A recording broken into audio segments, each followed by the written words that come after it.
Magnet बनने की प्रक्रिया 5 स्टेप्स यानी चरण होते हैं, जिसमें पहला स्टेप है सैंड मोल्ड मेकिंग। इसमें सबसे पहले जीस आकार का मैग्नेट चाहिए होता है।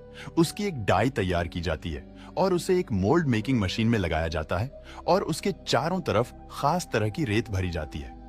फिर हाइड्रोलिक प्रेस की मदद से सांचे पर इतना जोरदार दबाव डाला जाता है कि मिट्टी पत्थर जितनी सख्त बन जाती है। दोस्तों, ये प्रेशर करीब 10,000 से 15,000 psi जितना होता है। इस प्रोसेसर पूरा होते ही मिट्टी का मजबूत मोल्ड बनकर तैयार हो जाता है। चलिए अब चलते हैं इस प्रक्रिया के अगले चरण पर, जो है मेल्टिंग।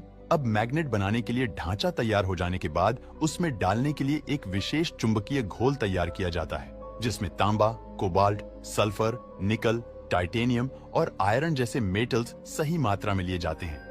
फिर इन सभी मेटल्स को एक विशाल इंडस्ट्रियल भट्टी में डालकर 1600 डिग्री सेल्सियस तक गर्म किया जाता है।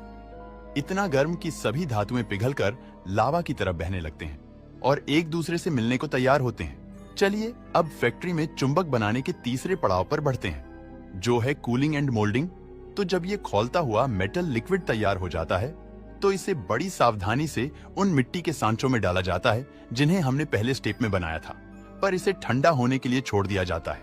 जैसे जैसे यह ठंडा होता है, वैसे वैसे साधारण धातु का टुकड़ा आकार लेने लगता है, जो आगे चलकर एक ताकतवर मैग्नेट बनेगा। लेकिन उसके पहले जब यह टुकड़े ठंडे और ठोस होने लगते हैं, तब वर्कर्स बड़ी हथौड़ी लेकर पूरी ताकत से इन पर वार करते हैं, ताकि मिट्टी का सांचा टूट जाए और अंदर से जमा हुआ धातु का टुकड़ा बाहर निकले। अब आपके मन में सवाल आ रहा होगा कि कई हथौड़े की चोट से टूट नहीं जाएगा तो जनाब, घबराइए मत।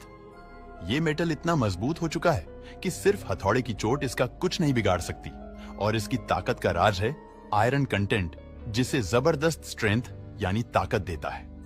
खैर, जब सांचे टूट जाते हैं तो इन मेटल के टुकड़ों को मिट्टी से अलग कर दिया जाता है। अब इसमें मैजिक से मैग्नेटिक पावर डाली जाती है, और यही है मैग्नेट बनाने की अगली प्रोसेसर, अगला स्टेप, जिसे कहते हैं मैग्नेटाइजेशन, जिसे इस खास तरह के मिक्स धातु के टुकड़े को एक खास मशीन पर रखा जाता है, जो इनमें इलेक्ट्रोमैग्नेटिक चार्ज भरती है, जिसकी बदौलत यह साधारण लोहे का टुकड़ा मैग्नेट बनता है। दरअसल इस प्रक्रिया में मशीन से नॉर्थ और साउथ पोल की दिशा से एक तेज इलेक्ट्रिक करंट भेजती है, जिससे कि ये करंट मेटल के अंदर से गुजरता है। इसकी सोई हुई चुंबकीय ताकत जाग होती है और एक साधारण मेटालिक फुल पावर मैग्नेट में बदल जाता है, जो आयरन, स्टील और दूसरे धातु को अपनी ओर खींच सकता है, एकदम उसी तरह से जैसे ही बचपन में हमारा ध्यान खींचता था। लेकिन इसे पैक करके आगे भेजने से पहले खास स्टेप बाकी है, जो इस मैग्नेट को और